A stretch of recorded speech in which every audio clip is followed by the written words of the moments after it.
Resisting your beingness, stillness, that discomfort that comes from finding where you are wrong. We're going to talk more about that because that is what is separating you from actually anchoring your purpose and actually catching up to your dream self. And the dream self that you have idealized has come from social constructs, from colonized frameworks, from projected storylines and perceptions of who you should be, ideas of who you should be, based on other people's wounds. And this is why it feels really heavy and very raw for you, because you're awakening to this realization like, wait a minute, who am I really outside of this noise? And when you are not anchored like this tree behind me in your true identity, your soul identity, in your most authentic self through the lens of unconditional love, because this tree is not trying to be a bird, it's not trying to be a blade of grass. It has surrendered fully to its truest expression. And we often find that the people who are not embodying the blueprint that God created them to manifest through, they're the ones who are creating more distortions in the world. They're the ones who are struggling for power, creating wars, right? Getting rid of people's lives. There's no reverence for spirits. There's disconnecting spirit from matter. So there's no reverence for life. And when you notice yourself doing this in your daily life, you're investing into more and more and more disconnection from your center. I was just reflecting on this. I get so annoyed by people who use bathrooms and don't wipe up after themselves, right? They leave a mess. They leave their bodily fluids on there for somebody else to see. There's no self-respect and there's no respect for the other person coming after them. And I was just thinking like, man, like they're not aware that this connects them to their body, and somebody who has the time and who has the willpower can use this and teach them a lesson. There's no understanding of the forces that are actually governing this world. There's just this thinking about self, thinking, being self-centered, just thinking about my own survival, just thinking about what more can I take, what more can I have, how more can I make other people feel inferior so I feel better about myself. There are all these distortions that we've been taught to create from, that have been passed down, and even through like when you've been through your bloodline has been through so much pain and so much abandonment, right? There's this abandonment wound that we haven't, as a collective, we don't really face. And I feel like that's what I believe church doesn't really do justice on healing this wound of abandonment from God. Because we can't see God really. We believe in God. And if you feel triggered by the word God, I used to too. And it's because I hadn't come in union with my own spirit body. So this is an invitation to really look where you're not in union with spirit, because where you're not in union with spirit, that's where the chaos, the dis-ease is coming from. It's when we marry our human to a spirit that we find peace, that we start actually creating from our center, from being in integrity with our higher self, being in integrity with our soul blueprint, being in integrity with unconditionally loving our most authentic self, being in integrity with our divinity. Because when we come back to the center, we realize that everything is always provided for. And all these darkness that we experienced, darkness in the sense of the forces that are not for the well-being of everybody, for everybody's highest good. The forces that have the intention of creating a hierarchy of worthiness, a hierarchy of who gets what. These dark forces that believe that having water rights means that they own the earth. Oh gosh.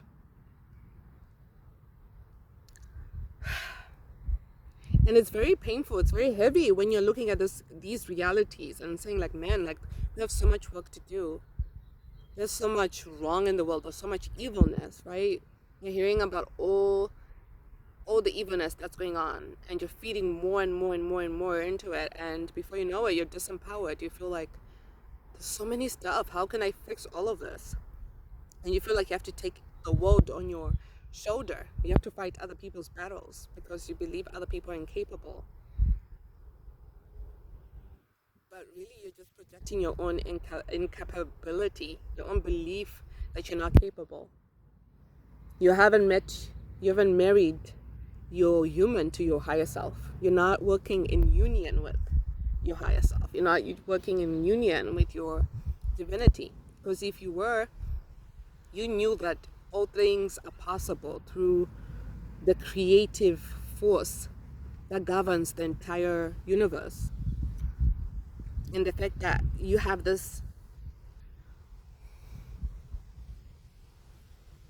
deep desire to create more peace, to create more joy, to create more radiance, to create more abundance for the collective, more stability, more certainty. It means there's something within you that is meant to be manifested in this timeline, through you, as you, with you, all of you. But we often get in our way because we believe everything that is being fed to us through our mind. We haven't really anchored into a center to know what is coming from within us and what is coming from without us.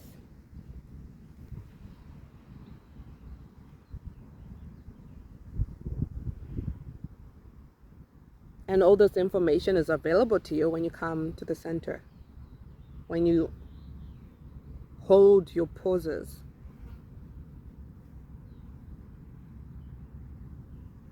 And not fight the psychic ideas, because God speaks through you whatever gift is most powerful for you, that is in alignment with who you were created to be. So there's no point in me telling you how God will communicate with you. God is everywhere.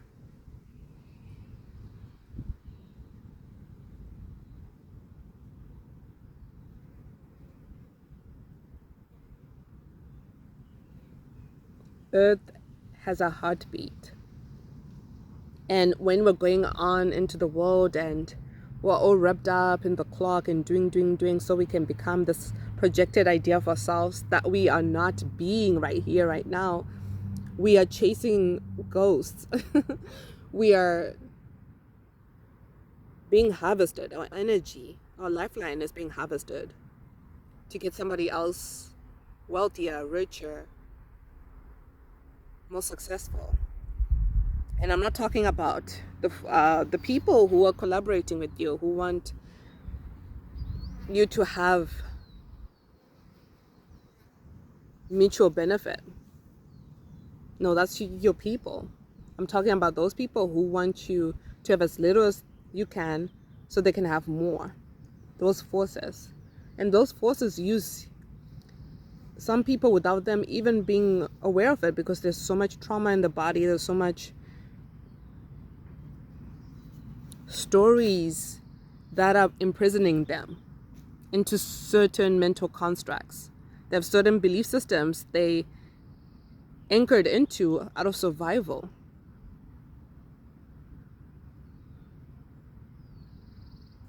And yeah, it's kind of like they're drowning in that construct. So out of survival, they have to project this reality onto other people. But you have a different role, because you, with all this chaos happening, with all this confusion, with all this mental chatter, deep down in your body, in your gut, you know there's more to the story. You know there's more of you haven't met yet. But who you're being right here, right now, is the most important detail out of all this unfolding. Because when you're not with the person you're being right here, right now, and you're not paying attention, you're just floating in the air, you're wasting time. You're staying in the same loops. You think you're doing something, but actually you're not. Because you're in fantasy and you're in your mind, you're not in your body. You're not here, now in the present, with no judgment, with no resistance. With no resistance to the resistance.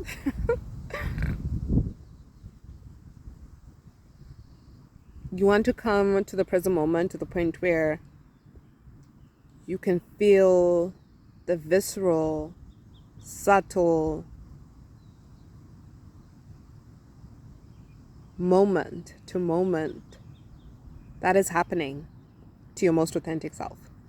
Not this idea of yourself that you act to the world to protect this authentic self. And even when those parts show up and you become aware of them, you want to make sure that you're not creating a hostile environment for those parts, because they are all an opportunity to see all the stories that are playing out within yourself,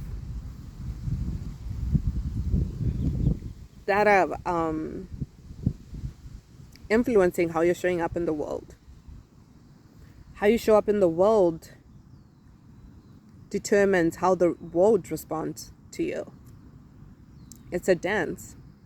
As I've said in 2 videos down. Or was it one video down? Yeah, it was the previous video. I spoke about how reality, you want to dance with reality, not force it. You want to dance with reality. There's a give and take. But when we do not trust reality, we're just like, we're doing this on my terms. When there's no union with divinity and there's no reverence for spirit, you don't treat others with respect. You don't treat yourself with respect. You don't treat your environment with respect. There's a lot of negligence, self-abandonment. When you speak, you're speaking without any reverence, to pull others down without actually feeling how they're going to feel. There's no empathy. There's just me. Projecting your own idealized self without any consideration for other people. And that's how we've gotten to where we are in this world right now. Yes, there's a balance between taking care of yourself, looking after yourself, getting to know yourself, advocating for your needs, ensuring your needs and desires come to fruition, because that's your destiny. But that wouldn't take away from other people. And if it did, you're not living in integrity with your divinity. You're not living in integrity with your soul blueprint. Because with your soul blueprint, love is. It's based on love, and love just is. So when we find ourselves falling into a lower frequency where there's uncertainty, there's survival, there's take from others, there's let's create more chaos so we can control people, let's stay at the top and push other people down so we can feel better about ourselves, so we can project this idealized perception of us so people can think better about us. There's no truth there. It's just distortions, creating more distortions. And that's why most of those people can't even sit still with themselves, because the truth is always there. So when somebody comes in and they're embodying truth and you're safe within your truth, they feel so unsafe around you, because you mirror back everything, the truth, that they're running away from themselves.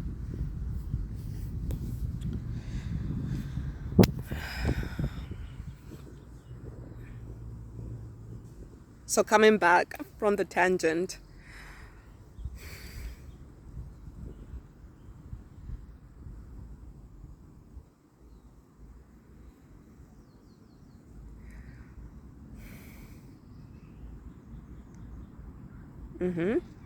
your stillness, anchoring into your presence, anchoring to your beingness and not making it wrong, and noticing where the judgments are coming from, where the discomfort is coming from, because that's the first step you want to take after watching this video, after finishing this video. It's about immediate steps. It's about quickness. Because when you sit with it, when you're like, guess what? That's where you're losing momentum. So you want to, when you're gaining information that is insightful, that invigorates you, you want to take quick steps. Because when you don't take quick steps, that's why you don't go far. And this is about collaboration, right? Leaning into other people's strengths and using that momentum to support your weaknesses. I spoke about the weaknesses in previous videos, about how weaknesses actually informing us on how to best design our life. And we go even deeper in the temples about how to go about this in the most effective and graceful way.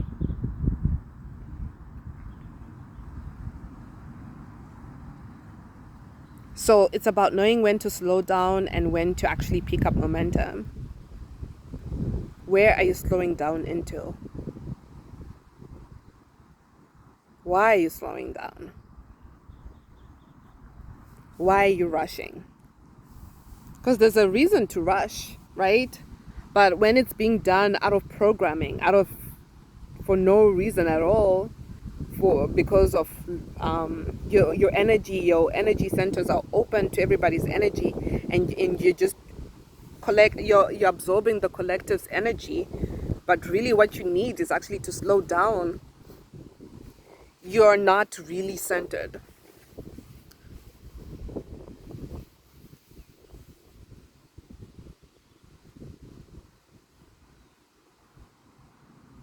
So when you notice like life is becoming more and more of a struggle with your most authentic self, you want to really pay attention to the stories that you're investing into and the people who are feeding into it, so that you can actually know how to pivot. We're actually doing this right now in the sovereign, in the temple of inner knowing and authority. I think that's the name. I'm still getting used to the temple names. But you can find more information in the about section or below this video. I just wanted to share my musings, what was going on, what is cooking inside of me. And I'm curious what got activated within you. Leave your comments below. I always look forward to those. Otherwise, see you on the other side.